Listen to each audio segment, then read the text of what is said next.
Hello all, welcome to financer YouTube channel. So 1 minute time ఫ్రేమ్లో నేను చేసిన trade entry and exit discuss చేద్దాం. So అవి కాకుండా టాప్ లూజర్స్ అండ్ గెయినర్స్లో కొన్ని చార్ట్స్ తీసుకొని, అలాగే బిట్ కాయిన్ కానీ, గోల్డ్ కానీ, క్రూడ్ ఆయిల్ కానీ, ఈ చార్ట్స్ని తీసుకొని ఇవాళ ఎంట్రీస్ ఎక్కడ కరెక్ట్, ఎగ్జిట్స్ ఎక్కడ తీసుకోవాలని డిస్కస్ చేద్దాం. అన్నికన్నా ఇంపార్టెంట్ ఇక్కడ ఏంటంటే ఫస్ట్ మనం లెవెల్స్ గీసుకోవాలన్నమాట. లెవెల్స్ ఎలా గీసుకోవాలని నేను ఆల్రెడీ వీడియో చేసి పెట్టాను. ఈ వీడియో డిస్క్రిప్షన్లో వీడియో లింక్ పెట్టాను. ఓకే, ఏం లేదు, ఆ వీడియో చూస్తే మీకు అర్థమైపోతుంది. ఒక ఎక్సెల్ షీట్ ఇచ్చాను. ఓకే, అది డౌన్లోడ్ చేసుకొని మీరు క్లోజింగ్ ప్రైస్ చేస్తే ఈరోజు లెవెల్స్ అనేవి వచ్చేస్తాయి మనకి. ఓకే, సార్ లెవెల్స్ గీసుకోవడం ఇంపార్టెంట్ కాదు బేసికల్లీ. ఓకే, లెవెల్స్ గీసుకున్నాక ఫస్ట్ మనం ట్రెండ్ని ఐడెంటిఫై చేయాలి. ట్రెండ్ని ఐడెంటిఫై చేసి ఎక్కడ మూమెంటం ఉంది, బై ఉందా, సెల్ ఉందా చూసుకొని దాన్ని బట్టి మనం ఎంట్రీ అవ్వాలి. ఫస్ట్ మనకు లెవెల్స్ తీసుకుంటాం. నెక్స్ట్ ట్రెండ్ని ఐడెంటిఫై చేసి ఆ మూమెంటం చూసి ఎంట్రీ అవుతాం. ఇప్పుడు సైకాలజీ ఇంపాక్ట్ అవుతుంది మనకి. సైకాలజీ మార్కెట్ మనం నానా విధాలుగా మనం చేసిన ఎంట్రీ తప్పు అనేలాగా చూపిస్తూ ఉంటుంది మార్కెట్. ఓకే, సో అది నెక్స్ట్ ఎగ్జిట్ అనమాట. ఈ ఎగ్జిట్ లెవెల్స్ బేస్డ్ ఉంటుంది అనమాట. ఓకే, ఫస్ట్ ఫస్ట్ లెవెల్స్ తీసుకుంటాం. నెక్స్ట్ ట్రెండ్ ఐడెంటిఫికేషన్, దాని తర్వాత సైకాలజీ ఉంటుంది, దాని తర్వాత ఎగ్జిట్ అనేది లెవెల్స్ గీస్తుంది దాన్ని బట్టి మనం ఎగ్జిట్ అయిపోతాం. సో అది మన ప్లాన్ అనమాట. ఓకే, జనరల్ ట్రేడ్ చేసేది. ఓకే, సో ఇప్పుడు మీరు చూస్తున్నారు Nifty, bank Nifty 1 minute time frame charts. Trade చేయాలంటే 1 మినిట్ టైం ఫ్రేమ్లో ట్రేడ్ చేయాలి. ఇన్వెస్ట్ చేయాలంటే 1 day time frame are 1 week time frame చూడాలి, 1 మంత్. మనం అంతకన్నా ఎక్కువ చూడకూడదు. 1 మినిట్ ఆర్ ఎక్కువ మనం మినిట్స్ చూస్తే మనకి చాలా కన్ఫ్యూజన్ ఉంటుంది అండ్ ట్రేడ్ని తొందరగా క్యాప్చర్ చేయలేము మనం. ఓకే, సో ఇప్పుడు చూస్తే ఈ అన్నీ ఏవైతే ఉన్నాయో లెవెల్స్ ఇక్కడ గ్రీన్ కానీ ఇవన్నీ ఆటోమేటెడ్ లెవెల్స్ నేను ఆల్రెడీ గీసేసుకున్నాను. ఎలా గీసుకున్నానంటే నేను ఆల్రెడీ ఎక్సెల్ షీట్ పెట్టాను కదా, ఆ ఎక్సెల్ షీట్ చూస్తే మీకు సరిపోతుంది. ఓకే, ఈ వీడియో డిస్క్రిప్షన్లో పెట్టాను హౌ టు డ్రా లెవెల్స్ అనేది. సో ఆ వీడియో చూడండి కంపల్సరీగా. ఇప్పుడు మనం ట్రేడ్లోకి వెళ్తే ఈ 2 లెవెల్స్ మధ్య ఓపెన్ అయింది నాకు. ఒక రెడ్ బ్యాంక్ నిఫ్టీ ట్రేడ్ చేశాను, దాని గురించి డిస్కస్ చేద్దాం. ఫస్ట్ ఒక రెడ్ క్యాండిల్, దాని తర్వాత 2 గ్రీన్ క్యాండిల్, దాని తర్వాత రెడ్. ఓకే, ఇండికేషన్ అనేది క్లియర్గా కిందికి వెళ్తున్నా అని ఉంది. ఓకే, నిఫ్టీ ఏమో సపోర్ట్ తీసుకొని రెడ్ క్యాండిల్స్ పడి తర్వాత గ్రీన్ పడి పైకి వెళ్తానేమో అని డౌట్ క్రియేట్ చేస్తుంది. కానీ ఇక్కడ ఏదైతే గ్యాప్ అప్ అయినో గ్యాప్ని ఫిల్ చేయడానికి కంపల్సరీ రావాలి. ఓకే, సో అందుకని సెల్ చేశాను నేను. అందుకే బ్యాంక్ నిఫ్టీ ఇక్కడ సెల్ చేశాను. ఓకే, ఈ సెల్ చేసినాక మన టార్గెట్ వచ్చేసరికి ఈ బ్లూ కింద, ఈ blue line or red line కింద ఈ లెవెల్స్ ఉన్నాయి కదా. సో ఇది హిట్ అయిపోయింది. ఓకే, బట్ నేను చేసిన ట్రేడ్ ఏం చేశానంటే ఇక్కడ ఈ మిడ్, ఈ లెవెల్కి మిడ్లో ఇక్కడ ఎగ్జిట్ అయిపోయాను. సింపుల్ ప్లాన్, సింపుల్ కదా. లేదు ఇంకా ట్రేడ్ నేను క్యారీ ఫార్వర్డ్ చేసుకుంటానంటే నెక్స్ట్ మనం గ్రీన్ లెవెల్ హిట్ అయిపోయింది, దాంతో బ్లూ, రెడ్. చూసారు ఎంత యాక్యురసీగా ఉన్నాయి లెవెల్స్. అంటే లెవెల్స్ యాక్యురసీ పక్కన పెడితే ఈ ట్రెండింగ్ మార్కెట్లో ఎలాగైనా హిట్ అయిపోతాయి మనకి, పెద్ద ప్రాబ్లం లేదు. కానీ లెవెల్స్ కూడా కొంచెం అక్యురసీ అనేది ఇంపార్టెంట్ మనకి. ఎక్కడి వరకు లెవెల్స్ ఏం చెప్తాయంటే ఎక్కడి వరకు వెళ్తాయి, ఎక్కడ ఎగ్జిట్ అవ్వచ్చు అనేది చెప్తాయి మనకి, అంతకుమించి ఇంకేం చెప్పవు మనకి లెవెల్స్ అనేవి. Okay, so simple. ఇక్కడ సెల్ చేశాను, ఇక్కడ ఎగ్జిట్ అయిపోయాను. ఓకే, నెక్స్ట్ చార్ట్ వచ్చేసరికి బిట్ కాయిన్ చూద్దాం మనం. Okay, bit coin morning open అవ్వగానే ముందు సైడ్ వేస్ అయింది కదా మార్కెట్ ఓపెనింగ్ గారు ముందు. ఆ లెవెల్ గీసుకున్నాను, ఇక్కడ హై, ఇక్కడ లో గీసుకున్నాను. ఈ బాక్స్ తర్వాత ఎక్కడ బ్రేక్అవుట్ అయిందో మనం అక్కడ ఎంట్రీ తీసుకుంటాం బేసికల్లీ. కరెక్ట్గా ఇక్కడ బ్రేక్అవుట్ అయింది, ఇక్కడ బై చేస్తాం. ఇక్కడ బై చేసినాక నా ఫస్ట్ టార్గెట్ ఏంటంటే ఇక్కడ పివట్ అనేది మన ఫస్ట్ టార్గెట్. ఓకే, పివట్ పైన కూడా బ్రేక్అవుట్ ఇచ్చినా కూడా ఇక్కడ ఎగ్జిట్ అయిపోవచ్చు, ఇక్కడ కానీ లెవెల్ పైన ఇక్కడ ఎగ్జిట్ అయిపోవచ్చు. నెక్స్ట్ టార్గెట్ వచ్చేసరికి R1 green. Okay, but market ఆ టార్గెట్ హిట్ చేయలేదు, రీచ్ అవ్వలేదు, రివర్స్ అయ్యి కిందికి వెళ్తుంది. ఓకే, సో ఫస్ట్ బై తీసుకుంది, దాని తర్వాత సెల్ ఇస్తుంది ఇప్పుడు మనకి. ఓకే, ఇక్కడ ఇంకో ఆపర్చునిటీ చూసారా. అందుకే ఇక్కడ బై చేసినాక ఈ లెవెల్ బ్రేక్అవుట్ బై చేసినాక పివట్ టచ్ అయినాక ఎగ్జిట్ అయిపోవచ్చు, లేదా పైన ఎగ్జిట్ అయిపోవచ్చు. లేదు నేను ట్రేడింగ్ ఇంకా కంటిన్యూ చేస్తాను, పెద్ద టార్గెట్ కావాలంటే రీచ్ కావడానికి ఛాన్స్ లేదు, ప్రతిసారి ఇవ్వదు మార్కెట్. ఓకే, సో అందుకే తొందరగా స్మాల్ ప్రాఫిట్ తీసుకొని తొందరగా వెళ్ళిపోవాలి మార్కెట్లో. ఓకే, ఇప్పుడు ఈ లెవెల్ చూసారా, రివర్స్ అయ్యి ట్రెండ్ రివర్స్ అయ్యి ఇది బ్రేక్అవుట్ ఉంది. ఇక్కడ సెల్ చేయొచ్చు మనకి. ఇక్కడ సెల్ చేస్తే మనకి ఈ గ్రీన్ అనేది టచ్ అయ్యే అవకాశం ఉంది మనకి. Okay, green level. Okay, so అది బిట్ కాయిన్ సంబంధించిన ట్రేడ్ ఇవాళ. ఓకే, ఇంకోటి నిన్న డో జోన్స్ చార్ట్ చూద్దాం. 1 మినిట్ టైం ఫ్రేమ్లో నేను ఎలా పర్ఫామ్ చేస్తాను. ఇప్పుడు మార్కెట్ ఇంకా ఓపెన్ అవ్వలేదు కాబట్టి మనకి ఇక్కడ బై చేస్తే పెద్ద గ్రీన్ క్యాండిల్ పడ్డది కదా, ఇక్కడ అన్ని గ్రీన్ క్యాండిల్స్ పడ్డాయి, ఇక్కడ బై చేస్తా. నా టార్గెట్ వచ్చేసరికి ఈ గ్రీన్ కన్నా పైన ఇక్కడ గ్రీన్ టచ్ అవ్వని ఎగ్జిట్ అయిపోవచ్చు, లేదా గ్రీన్ పైన ఇక్కడ ఎగ్జిట్ అయిపోవచ్చు, లేదా ఇక్కడ ఎగ్జిట్ అయిపోవచ్చు. ఓకే, అది నా టార్గెట్. పైన చూస్తే లెవెల్స్ ఈ బ్లూ లెవెల్ ఉంది, బట్ చాలా ఎంత గ్యాప్ ఉంది చూసారా. ఒక రోజు రీచ్ అయ్యే ఛాన్స్ లేదు. అందుకే మనం ఈ లెవెల్ పైన ఇక్కడ ఎక్కడైనా ఎగ్జిట్ అయిపోతాం మనం. ఓకే, దాని తర్వాత మళ్ళీ కింద పడిపోయింది చూస్తారా, విత్ నో రీజన్. ఇక్కడ ఏం రెసిస్టెన్స్ లేదు, ఇక్కడ ఏం లెవెల్ లేదు, రివర్స్ అయ్యి కింద పడిపోయింది. That's how market will behave. అందుకే ఇక్కడ బై చేయాలి, ఇక్కడ కానీ ఎగ్జిట్ అయిపోవాలి. అంటే ఇక్కడ కానీ ఎగ్జిట్ అయిపోవాలి. దాని తర్వాత మార్కెట్ ఏమవుతుందో మనకు తెలియదు. ఇందాక బ్యాంక్ నిఫ్టీ విషయంలో చూస్తే మనం లెవెల్ వరకు రీచ్ అయ్యేంత వరకు వెయిట్ చేయొచ్చు. ఇప్పుడు ఎగ్జాంపుల్ ఈ లెవెల్కు వెయిట్ చేయొచ్చు, కానీ నేను ఎందుకు ఇక్కడ ఎగ్జిట్ అయిపోయానంటే, ఇప్పుడు ఎగ్జాంపుల్ చూసారు కదా, ఇది ఒక రీజన్. ఎందుకు తొందరగా నుంచి రివర్స్ అయింది చెప్పలేము, ఏం జరుగుతుంది మార్కెట్లో అని చెప్పలేము మనం. Okay, that's how market will behave. Okay, next crude oil chart చూద్దాం మనం, క్రూడ్ ఆయిల్ ఎలా బిహేవ్ చేసిందని. Okay, so crude oil first ఒక 2 గ్రీన్ క్యాండిల్స్ పడ్డది, కొంచెం రివర్స్ అవుతుంది కదా, ఇక్కడ బై చేద్దాం మనం. ఇక్కడ బై చేసినాక స్టాప్ లాస్ మనకి రిస్క్ ఎక్కడ, స్టాప్ లాస్ ఎక్కడ అంటే ఈ కింద వరకు, ఇక్కడ ఇది బ్రేక్ అయ్యేంత వరకు మనం ఎగ్జిట్ కాకూడదు మనం. ఓకే, సో దాని తర్వాత చూస్తే మళ్ళీ రివర్స్ అయ్యి ఈ లెవెల్ హిట్ అయిపోయింది. అంటే మన ఫస్ట్ టార్గెట్ ఇది గ్రీన్ టార్గెట్. ఓకే, నెక్స్ట్ ఏదైతే లెవెల్ ఉందో మన టార్గెట్ అనమాట. నెక్స్ట్ బ్లూ టార్గెట్, బ్లూ కూడా హిట్ అయిపోయింది. నెక్స్ట్ రెడ్ కూడా హిట్ అవుతుంది, చూస్తారు కదా, వెళ్ళిపోతుంది ఇంకా. ఓకే, మనం ఈ బ్లూ టార్గెట్ వరకు పెట్టుకోవచ్చు, బ్లూ పైన ఇక్కడ వరకు పెట్టుకోవచ్చు మనం. ఓకే, ఎగ్జిట్ అయిపోవాలి అంటే. Okay, so next gold chart. ఇవాళ గోల్డ్ ఎలా ఉంది చార్ట్ చూద్దాం మనం. ఓకే, గోల్డ్ ఒక 2 గ్రీన్ క్యాండిల్స్ పడ్డాయి, ఇక్కడ బై చేసినాక నా టార్గెట్ వచ్చేసరికి గ్రీన్ పెట్టేసుకుంటాను. ఈజీగా హిట్ అయిపోయింది చూసారా. లేదు నేను ఇంకా ట్రేడ్ కంటిన్యూ చేస్తానంటే గ్రీన్ పైన బ్రేక్అవుట్ ఇచ్చినాక ఇక్కడ కానీ ఎగ్జిట్ అయిపోవచ్చు. ఓకే, దాని తర్వాత చూస్తే మళ్ళీ కింద పడిపోయింది. ఓకే, ఒక సైడ్ వేస్ అయిపోయింది మార్కెట్. అందుకే తొందరగా ఎగ్జిట్ అయిపోవాలి. దీనిపైన ఒక బ్లూ లెవెల్ ఉంది, బట్ అంత మూమెంటం లేదు, పైకి వెళ్ళేటట్టు కనిపించలేదు మనకి. ఓకే, సో ఇది ఎగ్జాస్ట్ అయిపోయింది ఇవాళ స్టాక్. ఓకే, సో ఇప్పుడు ఎన్ఎస్సి వెబ్సైట్కి వెళ్ళి top losers and gainers list తీసుకుంటున్నాను. మార్కెట్ పడిపోయింది ఘోరంగా.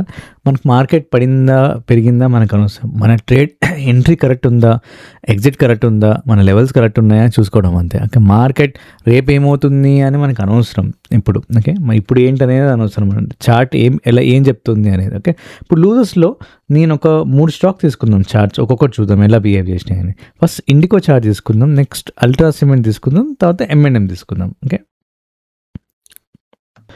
సో ఇప్పుడు ఇండికో స్టాక్ ఉంది కదా, ఒక 2 గ్రీన్ క్యాన్స్ పడ్డాయి, ఒక మంచి సపోర్ట్ ఇదనమాట. ఈ బ్లూ లెవెల్స్ నా లెవెల్స్లో ఎప్పుడు బ్లూ లెవెల్, రెడ్ లెవెల్ చాలా క్రూషియల్ లెవెల్స్ అండి. అది చాలా బాగా గట్టిగా యాక్ట్ చేస్తాయి. అంటే అది ఇప్పుడు సపోర్ట్ తీసుకుంటే సపోర్ట్గా బాగా యాక్ట్ చేస్తాయి, రెసిస్టెంట్ బాగా యాక్ట్ చేస్తాయి. కానీ మార్కెట్ అనేది మనని మ్యానిపులేట్ చేస్తుంది మనకి. ఓకే, ఇప్పుడు ఏదైతే గ్యాప్ డౌన్ అయిందో ఒక గ్రీన్ క్యాండిల్ పడ్డది, కానీ ప్రాపర్ సపోర్ట్ తీసుకోలేదు. ఒకవేళ ఇక్కడ నేను ట్రేడ్ చేసుకోవాలి అంటే బై చేయాలి. బేసికలీ బై చేసినప్పుడు ఈ గ్యాప్ డౌన్ ఏదైతే ఉందో గ్యాప్ని ఫిల్ చేయడానికి కంపల్సరీ రావాలి. కానీ ఇది ఈ కింద ఈ ఫస్ట్ క్యాండిల్కి ఈ క్యాండిల్కి గ్యాప్ చూస్తారా, గ్యాప్ అనేది ఉంది. ఓకే, ఈ గ్యాప్ అనేది ఉంది. కానీ ఇంకోటి ఏంటంటే ఇప్పుడు ఏదైతే నేను సపోర్ట్ చెప్తున్నానో చాలా క్రూషియల్ లెవెల్ అంటున్నాను, ఇమీడియట్ పడంగానే 1 minute time frame, immediate 5 minutes 1 minute 2 minutes market open అవ్వగానే అప్పుడే అంత వర్క్ చేయవు, మెల్లమెల్లగా వర్క్ చేస్తాయి. ఓకే, సో మోస్ట్లీ 12 o'clock తర్వాత బాగా వర్క్ చేస్తాయి. 12 o'clock 1 o'clock రివర్సల్ కానీ సపోర్ట్ కానీ రెసిస్టెన్స్ కానీ. ఓకే, సో దో ఇది పవర్ఫుల్ లెవెల్ అయినా మనకి అంత వర్క్ చేయదు, బట్ రిస్క్ అయితే ఉంది. రిస్క్ ఏంటంటే మళ్ళీ ఇక్కడ నుంచి బౌన్స్ బ్యాక్ అయ్యి పైకి వెళ్ళి ఈ గ్యాప్ని ఫిల్ చేసి కింద పడవచ్చు లేదా పైకి వెళ్ళిపోవచ్చు, బట్ అలా రాలేదు.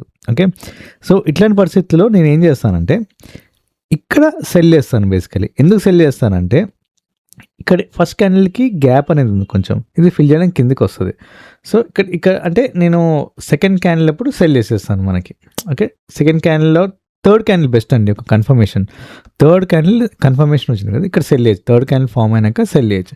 ఇక్కడ సెల్ చేసినాక కింద ఇక్కడ వరకు వచ్చింది కదా, కావాలంటే ఇక్కడ కానీ ఎగ్జిట్ అయిపోదాం మనం. ఓకే, దాని తర్వాత లేదు నేను ట్రేడ్ని కంటిన్యూ చేయాలి అనుకుంటే మళ్ళీ పైకి వెళ్ళింది, ఈ లెవెల్ని బ్రేక్అవుట్ చేయలేకపోయింది. ఓకే, ఈ గ్యాప్ని ఫిల్ చేయడానికి రాలేదు, మళ్ళీ కిందకి వచ్చి పడిపోయింది. ఓకే, మనం ఒకవేళ ట్రేడ్ కంటిన్యూ చేసుకుంటే ఇక్కడ ఎగ్జిట్ అవ్వచ్చు, కానీ చాలాసేపు వెయిటింగ్లోనే టైం అంతా పోతుంది అనమాట ఇవాళ ఈ ఇండిగో స్టాక్లో. ఓకే, నెక్స్ట్ వచ్చేసరికి అల్ట్రా సిమెంట్. సో ఇప్పుడు అల్ట్రా సిమెంట్లో ఒక రెడ్ క్యాండిల్ రెడ్ పడుతుంది, ఇక్కడ సెల్ చేసేస్తాను ఇమీడియట్గా. ఎందుకు సెల్ చేస్తానంటే ఆ ట్రెండ్ మనకి బేరిష్గా చూపిస్తుంది, కింద ఒక లెవెల్ ఉంది. ఓకే, ఈజీగా ఈ లెవెల్ హిట్ అయిపోతుంది. ఇది నా ఫస్ట్ టార్గెట్. కానీ నేను కింద ఇక్కడ వరకు పెట్టుకుంటాను నా టార్గెట్. ఇక్కడ ఎగ్జిట్ అయిపోవచ్చు. లేదు నా ట్రైనింగ్ కంటిన్యూ చేయాలంటే ఈ రెడ్ వరకు పెట్టుకోవచ్చు. ఇంకా ఈజీగా హిట్ అయిపోయింది చూసారా. దాని తర్వాత బ్లూ కూడా హిట్ అయిపోయింది. ఇంకా మన ఓపిక అనమాట ఇంకా. ఓకే, నెక్స్ట్ స్టాక్ వచ్చేసరికి M&M. నెక్స్ట్ స్టాక్ వచ్చేసరికి M&M, ఈ Mahindra and Mahindra. Okay, so first ప్రాపర్గా ఒక డోజీ ఫామ్ అయింది. Next 2 green candles. ఈ లెవెల్ బ్రేక్ అవుతేనే నేను బై చేద్దామని ఫిక్స్ అవుతా. ఓకే, జనరల్ ట్రేడ్ చేయాలంటే. కానీ రెడ్ క్యాండిల్స్ పడ్డాయి, ఇక్కడ సెల్ చేస్తా. ఎప్పుడైతే రెడ్ క్యాండిల్స్ పడ్డాయో ఈ లెవెల్ బ్రేక్ అవుతే బై చేద్దాం. కానీ రెడ్ క్యాండిల్స్ పడ్డాయి కదా, ఇక్కడ సెల్ చేస్తా. ఇక్కడ సెల్ చేసినాక బ్లూ అనేది మన ఫస్ట్ టార్గెట్, ఆ బ్లూ కింద అనేది మన టార్గెట్. నెక్స్ట్ టార్గెట్ వచ్చేసరికి ఈ గ్రీన్ లైన్ హిట్ అయిపోయింది. ఓకే, దాని తర్వాత ఎక్కడి వరకు వెళ్ళింది? ఎస్, కింద లెవెల్ ఉంది, రెడ్ లెవెల్, బట్ చాలా గ్యాప్ ఉంది. సో మనం ఎగ్జిట్ అవ్వాల్సింది ఇక్కడ ఎగ్జిట్ అవ్వచ్చు, ఇక్కడ ఎగ్జిట్ అవ్వచ్చు, ఇక్కడ ఎగ్జిట్ అవ్వచ్చు, అంతే. ఓకే, ఇప్పుడు గెయినర్స్ చూద్దాం మార్కెట్లో. Okay, first ONGC, HDFC Life, Hindalco. Okay, so ONGC stock ఇది. ఓకే, ఫస్ట్ ఒక రెడ్ క్యాండిల్స్ పడ్డాయి. రెడ్ క్యాండిల్స్ పడ్డాక మనం ఏం చేస్తామంటే ఈ గ్రీన్ పడ్డాయి కదా, ఎప్పుడైతే ఈ గ్రీన్ క్యాండిల్ క్లోజ్ అయిందో ఈ స్టాక్కి ఈ క్యాండిల్ పడ్డది కదా, ఇక్కడ సెల్ చేస్తాం మనం. ఎందుకు ఇక్కడ ఈ గ్రీన్ క్యాండిల్ క్లోజ్ అయ్యి పైన వచ్చేంత వరకు సెల్ చేయాలి అంటే, ఇంత పెద్ద క్యాండిల్ ఫామ్ అయింది కదా, ఈ క్యాండిల్కి హాఫ్ దగ్గర మళ్ళీ బౌన్స్ బ్యాక్ అయ్యి రివర్స్ అయినప్పుడు మనం సెల్ చేస్తాం బేసికలీ. అందుకే ఇక్కడ సెల్ చేస్తాం.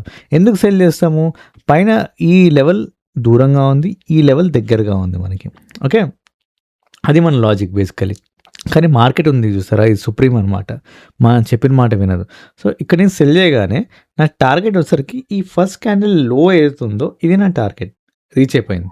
ఓకే, నేనైతే ఎగ్జిట్ అయిపోతాను బేసికలీ. నెక్స్ట్ ఏంటంటే ఇది సడన్గా రివర్స్ అయ్యి పైకి వెళ్ళిపోయింది మనకి విత్ నో రీజన్. ఇక్కడ ఏదైనా సపోర్ట్ తీసుకుందా? లేదు. ఇక్కడ ఏమైనా రెసిస్టెన్స్ ఉందా? బ్రేక్ అయిందా? లేదు. So that's how market behaves. అందుకే ఇక్కడ నేను ఎగ్జిట్ అయిపోతాను. దట్స్ అవర్ ప్లాన్ అనమాట. ఓకే, నెక్స్ట్ స్టాక్ వచ్చేసరికి HDFC Life. ఓకే, ఇప్పుడు చూడండి HDFC Life. ఈ స్టాక్ వచ్చేసరికి 2 రెడ్ క్యాన్స్ పడ్డాయి. ఓకే, దాని తర్వాత ఈ ఏదైతే లైక్ గ్యాప్ డౌన్ అయిందో గ్యాప్ని ఫిల్ చేయడానికి కంపల్సరీ రావాలి కదా. సో అది ఇమీడియట్గా ఇంకో గ్యాప్ క్రియేట్ చేసి గ్యాప్ని ఫిల్ చేసేసింది మనకి. ఓకే, గ్యాప్ని ఫిల్ చేసేసింది. ఇక్కడ మనం బై చేయొచ్చు. ఈ లెవెల్ బ్రేక్ అయినాక ఇక్కడ బై చేయొచ్చు, లేదా ఇక్కడ బై చేయొచ్చు, గ్యాప్ని ఫిల్ అయిపోయింది కాబట్టి. ఓకే, ఇక్కడ ఒకవేళ బై చేస్తే మళ్ళీ రివర్స్ అయ్యి కిందికి వచ్చింది కదా, లాస్ట్లో కనిపిస్తూ ఉంటుంది మనకి. మార్కెట్ మనల్ని ట్రాప్ చేసిందేమో, కిందికి వెళ్తుందేమో అనుకుంటాం. బట్ ఎప్పటివరకు అయితే ఈ లెవెల్ బ్రేక్ చేయదో అది పైకి వెళ్ళింది. ఓకే, పైకి వెళ్ళిపోయింది. సో బేసికలీ ఏంటంటే ఇక్కడ బై చేస్తాం మనం, ఇక్కడ బై చేస్తాం, ఇక్కడ ఈ లెవెల్ పైన ఇక్కడ కానీ సెల్ చేస్తాం. అంత సైడ్ వేరే అయింది మార్కెట్ మనకి. ఓకే, అందుకే తొందరగా ఎగ్జిట్ అయిపోవాలి మనకి. నెక్స్ట్ స్టాక్ వచ్చేసరికి హిందాల్కో. ఓకే, నెక్స్ట్ స్టాక్ వచ్చేసరికి హిందాల్కో. ఈ హిందాల్కో ఎలా ట్రేడ్ చేయాలంటే ఫస్ట్ ఒక రెడ్, గ్రీన్, రెడ్ ఇక్కడ సెల్ చేస్తాను బేసికలీ. ఎందుకు సెల్ చేస్తానంటే నాకు లెవెల్ దగ్గర ఉంది, ఒక బ్లూ లెవెల్. ఇంత డౌన్ ట్రెండ్ చూపిస్తుంది, బేరిష్ చూపిస్తుంది, కింద ఒక లెవెల్ ఉంది, పవర్ఫుల్ లెవెల్ అనమాట.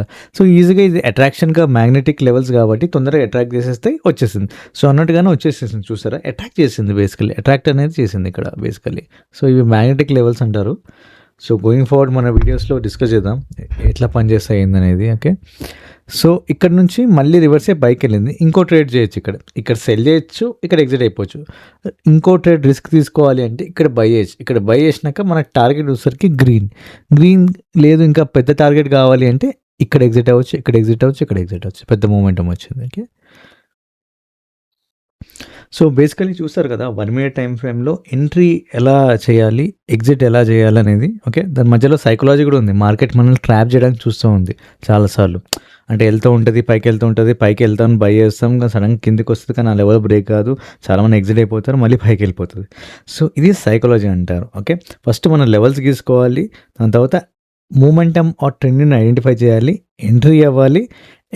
ఇక్కడ ఎంట్రీ అయినాక సైకాలజీ ఫ్యాక్టర్ అనేది ఉంటుంది. ఈ సైకాలజీని ఎలా కంట్రోల్ చేసుకోవాలని మార్కెట్ని మనం ట్రాప్ చేయడానికి చూస్తుంటుంది. ఇది మనం గోయింగ్ ఫార్వర్డ్ ట్రేడ్ చేస్తుంటే కానీ అర్థం కాదు. నెక్స్ట్ ఎగ్జిట్ చేయాలి. ఎగ్జిట్ అనేది లెవెల్స్ యూజ్ చేసుకొని ట్రేడ్ చేయాలి. సో ఇంతే ట్రేడ్ సింపుల్ చేయాలి. ఇంతకు మించి ఇంకేం లేదు. ఓకే, కానీ 20 డేస్లో ట్రేడ్ చేస్తే అట్లీస్ట్ ఒక 12 days profit or 15 days profit వచ్చినా చాలు. ప్రతిరోజు లాస్ అవ్వాలని కాదు, బట్ ఒక 12 డేస్ 15 డేస్ ప్రాఫిట్ వస్తే చాలు కదా మనకి. మిగతా 5 డేస్ లాస్ వచ్చినా డెఫినెట్గా వస్తుంది కూడా మనకి. ఓకే, సో మార్కెట్ అనేది మనం ట్రాప్ చేస్తూ ఉంటుంది. అన్ని డేస్ ప్రాఫిట్స్ రావు మనకి. అన్ని డేస్ ట్రెండీ డేస్ ఉంటాయండి. అన్ని ట్రెండీ డేస్ ఉండవు కదా, కొన్ని సైడ్ వేస్ డేస్ కూడా ఉంటాయి మనకి. సో అట్లా చూసుకొని ట్రేడ్ చేయాలి మనకి. గోయింగ్ ఫార్వర్డ్ మన వీడియోస్ చూస్తూ ఉండండి, ఒక నాలెడ్జ్ పెంచుకోండి. ఇట్లా 1 మినిట్ టైం ఫ్రేమ్లో మీరు కూడా మార్కెట్ ఓపెన్ అవ్వగానే ఇంత ఈజీగా ట్రేడ్ చేయొచ్చు అనేది మీకు అర్థమవుతూ ఉంటుంది. ఓకే, సో ఇది ఇవాళ వీడియో. Thanks for watching. ఇప్పుడు మనం రియల్గా చార్ట్స్లోకి వెళ్ళి చూద్దాం మనం.